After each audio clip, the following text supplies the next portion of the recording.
Bueno, Nayef, una pregunta que le he estado haciendo a todos es, ¿cuál crees que sea la pertinencia de una feria de libro en español en Nueva York, sobre todo surgiendo desde el ámbito académico como es esta, que viene de CUNY, del Mexican Studies Institute? Hijo, este tipo de preguntas yo me las vengo haciendo desde hace muchísimo. En una ciudad tan cosmopolita y tan mexicana y tan hispana como esta, yo creo que es necesarísimo. Ahora, obviamente es muy difícil que un evento de este tipo atraiga a las masas. Obviamente será una cosa muy restringida, muy limitada. Su poder de convocatoria pues está limitado a ciertos ámbitos, a ciertos estratos, a gente que está en ciertas áreas. Pero eso no lo hace menos importante, yo creo que al contrario. Yo creo que es una iniciativa muy valiosa, muy importante, que eventualmente va a ir ganando, que ya ha ido ganando cada vez más presencia, más reconocimiento. Y como en cualquier otro país, estos espacios pues son espacios de élite. No podemos esperar que van a tener el mismo arrastre que un jaripeo, ¿verdad? Pero de todos modos tienen un público que yo considero que está creciendo, que está cada vez más comprometido, más interesado, con más lecturas, un público joven que incluso a lo mejor muchos de ellos ya nacieron acá, ya tienen otro tipo de experiencia y empiezan a acercarse a sus raíces y a sus orígenes. Entonces yo creo que es fundamental rescatar, salvar esto, ¿no? Estos elementos de la cultura. Por ejemplo, a mí me da mucha pena que mis hijos ya son grandes, los dos ya son veinteañeros, no tuvieron oportunidad de tener este tipo de eventos cuando eran pequeños. Hubiera sido magnífico, Sí. creo que les hubiera enriquecido mucho. Y bueno, entonces ellos serían uno de tantos grupos que podrían beneficiarse con esto. Y como siempre, ¿no? Estos eventos son como una botella al mar, que tú nunca sabes a quién va a dar y a quién le va a enriquecer la vida y le va a cambiar la vida o le va a dar nuevas perspectivas, nuevas maneras de ver las cosas. Entonces, para mí esto es muy valioso. Fíjate que ahorita que me estabas contestando, porque tengo una pregunta que estaba como en línea, pero ahorita quiero dejar esa pregunta a un lado y preguntarte, ¿no nos estaremos viendo los ombligos nada más? ¿O cómo hacer pues para que una iniciativa como esta se expanda, que llegue a más gente? Por esto que dijiste, no es un jaripeo, ¿no? No es no va a venir Rosalía o sea, no. Entonces, ¿cómo hacer expandible una cosa como esta? Y expandible me refiero a la gente a la que le interesa la literatura en español. Tampoco estoy pensando que vaya a venir una gran masa, pero a la gente que está interesada en la literatura en español.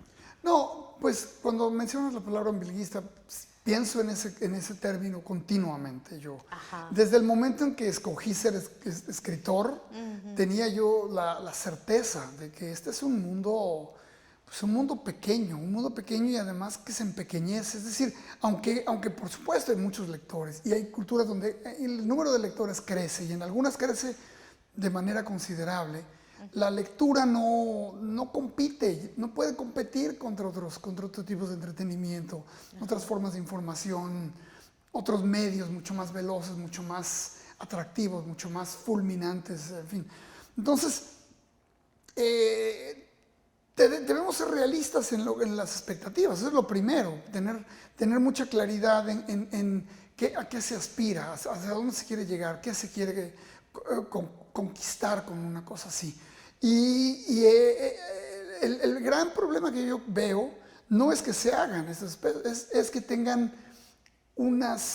que partan sobre una ilusión y sobre una falacia, ¿no? Claro. Yo creo que es importantísimo que sucedan, porque tenemos que rescatar esta cultura, ¿no? Rescatarla. Además, no solo porque estemos rescatando algo del pasado, sino porque también estamos acercando al presente y al futuro a través de este tipo de cosas, de este tipo de eventos. Entonces, no es solamente una cosa nostálgica, que tiene un elemento nostálgico, por supuesto, sí, pero es algo mucho más rico que eso. Y por tanto, vale la pena pelear por ello. Y pelear, aunque sea una pelea en contra de un tifón, ¿verdad? Yo estaba pensando esta pelea en el, digamos, en lo individual, como escritor tú, por ejemplo. Tú con tu formación de ingeniero, pero que ya llevas mucho tiempo escribiendo, a ti te interesan temas que tienen que ver también con el futuro, con la ciencia, con la tecnología. ¿Crees que este rompimiento de la tradición, para hablar un poco de lo que estaban hablando en la mesa anterior con Yuri, con Brenda, con Silvia, ¿crees que este sea una manera, digamos, de captar más lectores, más público al que le interese la literatura? Claro, claro, definitivamente, ¿Verdad? por supuesto. Y fíjate, parte de lo que yo hago, que no está verdaderamente en el canon literario convencional, Sí. tanto mis temas, sobre todo mis temas ensayísticos, están mucho más cerca pues, de la cultura popular Sí. y de los medios. Sí. Lo que yo hago, tú no sé, sabes, yo escribo sobre estos vectores que son, por un lado, la tecnología, por el otro lado, la pornografía, por otro lado, la propaganda y la guerra. Esos son mis temas. Y a mí, por supuesto que lo que me interesa es explicar mis ideas, hacerme entender la visión que yo tengo de estas cosas, que será lo que sea, pero bueno, uno la propone y espera un debate. Pero una de las cosas que a mí me parecen importantes, porque también a mí me funcionó, es atraer lectores que les interese quizá el tema, estos temas que son un poco más exóticos, Sí. extravagantes, pero que los puedan llevar a la lectura. Es decir, que ya tu acercamiento a la pornografía no sea meramente por ver una revista o unas imágenes pornográficas, sino porque te acerques a leer acerca de ella y empieces a entender lo que quiere decir en tu cultura. Lo mismo con la guerra, lo mismo con la propaganda. Son los temas sucios que yo recuerdo cuando empecé a escribirlos, muchos de mis colegas me decían, pero ¿para qué escribir de eso? Cuando yo decía, no, pues de eso es lo que debemos todos escribir, de esos temas escabrosos, esos temas difíciles, esos temas que están en todos lados, nos están rodeando todos lados, rigen nuestras vidas y más ahora, ¿no? Estaba platicando con Yuri Herrera antes de platicar contigo, y de esto que mencionaban también en la conversación con Silvia, de la cultura de la cancelación. Y entonces tú dices, cuando yo empecé a escribir de esto, mis contemporáneos, mis amigos, mis lectores me decían, ¿para qué escribir de esto? ¿Hay algo ahora, Nayef Yeya, que tú digas, mejor no escribo de esto? No, claro que sí. Fíjate, mi nuevo libro, por ejemplo, se trata de la belleza, y en específico de la belleza femenina. Entonces, cuando yo lo empecé, yo soy muy lento para escribir libros. Yo empecé hace muchos años este libro, muchísimos.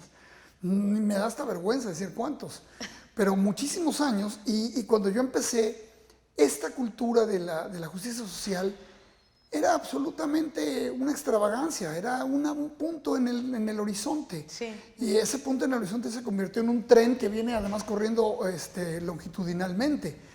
Y viene arrasándolo todo, imponiendo criterios que antes no teníamos ninguna prioridad en considerar. Quizá mal, admito que está mal, había muchas cosas que debíamos haber considerado, y yo creo que muchas de las cosas que estamos sufriendo ahora, bien merecido no lo tenemos, por el egoísmo que tuvimos. Sin embargo, yo sí creo que si yo hubiera empezado ese libro ahora, jamás lo hubiera terminado, lo hubiera abandonado.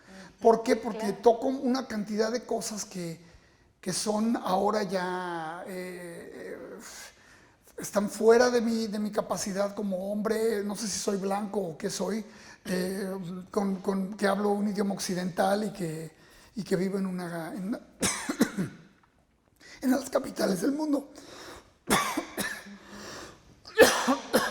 Agua. Perdón. No te preocupes.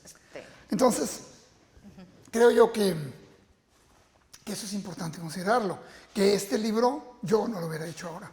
Claro. Y de hecho, uno de los temas que toco, de los últimos temas que tocaba el libro, es el tema de la belleza trans. Y eso ahora ya lo escribí con una doble mente, ¿no? Con una doble mirada, con un double speak casi, en el cual digo algo y cuestiono cada cosa que digo, que no es algo que yo hubiera hecho. Ahora, el libro, cuando lo terminé, tuve que revisarlo, reconsiderar, repensar muchas de las cosas. O sea, ¿es legítimo esto? ¿Es importante? O sea, porque la belleza está en el centro de los discursos, de muchos de los discursos de las cancelaciones. Claro, O sea, claro. es fundamental y es uno de los fenómenos más dolorosos. Fíjate, yo tuve un acontecimiento hace muchos años, muchísimos, cuando estaba empezando a trabajar esto, di una conferencia en la Universidad de Puebla. Yo ya para entonces ya escribía de pornografía, ya escribía de temas mucho más escabrosos. Y yo empecé a hablar de la belleza como el tema que me interesaba reconocer, bueno, descubrir. Y no lo podía yo creer, la reacción casi agresiva de casi todo el público hacia mí hablando de esto, ¿no? Hacia yo considerando... Y entonces, bueno, por supuesto, esa experiencia fue lo que me dije, no, entonces sí vale la pena. Pero definitivamente es mucho más peligroso como tema que otras cosas. Y ahora lo vemos, ahora ya está. Porque si bien nadie habla de voy a cancelar a alguien porque dijo algo de la belleza, la belleza es el sustrato de muchos de estos discursos cancelables. De estos discursos, sí. ¿Y cómo escapar de esta? Bueno, a mí se me hace muy interesante esta tensión que hay ahora entre, pues, pensar muy bien esto de lo que vas a decir para no lastimar. No me refiero para quedar bien o para encajar o para que no te cancelen, simplemente para no lastimar a los demás. Esta tensión entre eso y el otro extremo que ya es la autocensura. Claro. A mí me llama mucho la atención y me preocupa y creo que es algo muy problemático para los escritores hoy en día, y sobre todo los varones, ¿eh? Exactamente. Ajá. Otra vez, insisto, un hombre actualmente tiene que pensar muy bien lo que está escribiendo. Y otra vez, no creo que no sea merecido, no creo que no sea una cosa que debemos hacer porque tenemos que pagar por varios siglos de abusos y torpezas y de misoginia rampante que no era censurada ni cuestionada en ningún momento, ¿no? O sea, entonces, que haya llegado esto está bien. Y finalmente, yo pienso que esto es el primer embate del ariete que pega muy duro. Y eventualmente yo espero que va a haber un balance, un equilibrio. Y vamos a llegar a un punto mucho más de debate, de discusión y de racionamiento, de racionalización, no solamente de tachones, ¿no? de descalificar a la gente, tacharla y sacarla de ahí. Además, con una condena en la cual no hay ni siquiera posibilidades de enmendar, de hacer enmiendas, ¿no? Eso es lo que es muy grave de todo esto, que mucha de la gente que ha dicho cosas inapropiadas, está muy mal, pero los están castigando igual o menos que gente que ha hecho cosas absolutamente reprobables y criminales. Y entonces yo digo, bueno, pero espérate, tenemos que poner en una balanza esas cosas. Entonces en fin, entonces por eso no me eché para atrás con este libro, seguí trabajándolo, lo terminé, está ahí y espero que solamente sea un fenómeno pandémico por el que no ha salido y no que sea otra cosa. No, yo espero que sí, te agradezco mucho, Nayib, y qué ganas de leerlo. Ojalá. Muchísimas gracias a ti. Gracias.